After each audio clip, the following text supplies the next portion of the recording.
Bienvenue dans ce bref tour de l'actualité nationale et internationale. Commençons par le palais présidentiel où le chef de l'État, le président Alassane Ouattara, a reçu en audience Marcel de Souza, président de la commission de la CEDEAO, la communauté économique des États de l'Afrique de l'Ouest, qui compte au total 15 États membres, dont notre pays, la Côte d'Ivoire. Marcel de Souza et le président ivoirien se sont entretenus sur la situation sécuritaire dans la sous-région ouest africaine.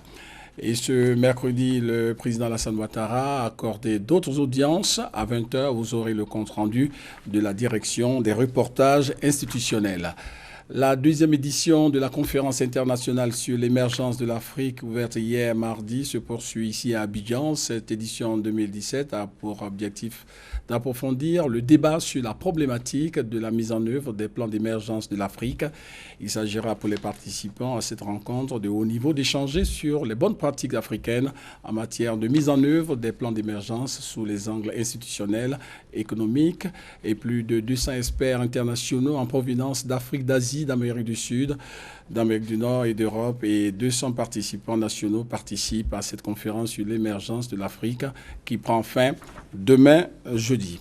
Ce mercredi 29 mars, c'est la journée mondiale de l'allaitement, une journée de sensibilisation, d'éducation, d'information qui a pour objectif de rappeler aux femmes et aux hommes également les bienfaits de l'allaitement en termes de santé pour le nourrisson. Durant les 6 premiers mois du bébé, l'Organisation mondiale de la santé recommande l'allaitement exclusif au sein. Pas facile pour certaines jeunes mamans d'aujourd'hui.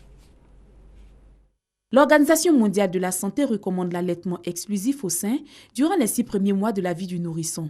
Mais cela n'est pas facile pour les mamans d'aujourd'hui. Contraintes professionnelles, insuffisance de lait et la crainte de voir le sein s'affaisser sont autant de raisons avancées par les femmes. Je fais un allaitement mixte, c'est-à-dire il y a le lait et le biberon, je monte ça à la servante à la maison et je viens au travail. Ou soit je peux presser aussi le lait même maternel dans le biberon. Je ne veux pas que mes seins tombent, je ne veux pas que mes seins se fanent, donc je ne veux pas allaiter mon enfant. J'envisage d'être mannequin, donc je ne veux pas allaiter mon enfant. L'intégralité de ce dossier à 20h. Depuis plusieurs jours, l'information d'une denrée avariée, notamment de la viande venue du Brésil, secoue le marché commercial international. Plusieurs pays, dont la Côte d'Ivoire, importateurs de viande, ont pris des mesures. Le ministère des Ressources animales et halieutiques a décidé de renforcer le contrôle par les services vétérinaires aux frontières et la mise en consigne systématique de toute viande provenant du Brésil. Les analyses ont été aussi faites sur les échantillons de viande.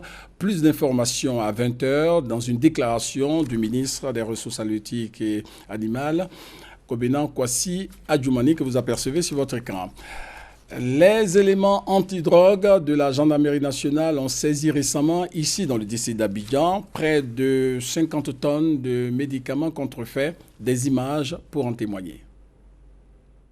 Ce groupe de Chinois était passé maître dans la fabrication de comprimés, de gélules, de seringues, de produits injectables et de matières premières. Ce sont près de 50 tonnes de faux médicaments d'une valeur d'1 milliard de francs CFA qui sont saisis dans leur laboratoire de fortune aux 2 plateaux vallons dans la commune de Cocody et zone 3 à Marcory. Ce lundi, le général de brigade Alexandre Apalo-Touré, commandant supérieur en second, représentant le général de brigade Kwaku Kwadio Nicolas, commandant supérieur de la gendarmerie nationale, félicite l'ensemble des éléments de la section antidrogue de la maréchaussée ivoirienne pour cette prise. Il salue l'exemplarité dont ils font preuve et les encourage à continuer la lutte contre les trafics de tout genre pour la sécurité des populations. Selon le médecin-colonel-major Yaoundri, directeur des services de santé et de l'action sociale des armées, près d'un tiers des médicaments mis sur le marché provient de la contrefaçon. C'est un véritable danger pour la santé des populations. Pour lui, ces produits sont à l'origine des maladies qui inondent la société actuelle. C'est après 2 semaines de filature minutieuse que les gendarmes de la section antidrogue ont réussi ce coup de filet. Au cours de cette opération, 8 Chinois ont été interpellés, dont 3 déférés au parquet. L'un des membres de ce réseau est activement recherché. Rappelons que la cour d'assises d'Abidjan a acquitté l'ex-première dame de Côte d'Ivoire, Simone Gbagbo. Elle était jugée pour crime contre l'humanité lors de la crise post-électorale 2010-2011. Simone Gbagbo est donc blanchie des crimes dont on l'accusait, mais pas libérée pour autant, puisqu'il y a 2 ans, devant cette même cour d'assises d'Abidjan, elle avait été condamnée à 20 ans de prison pour atteinte à la sécurité de l'État. La défense de Simone Gbagbo salue la décision courageuse de la Cour. 9 mois après la victoire au Brexit, au référendum du 23 juin, le Royaume-Uni a enclenché ce mercredi la procédure de divorce avec l'Union européenne.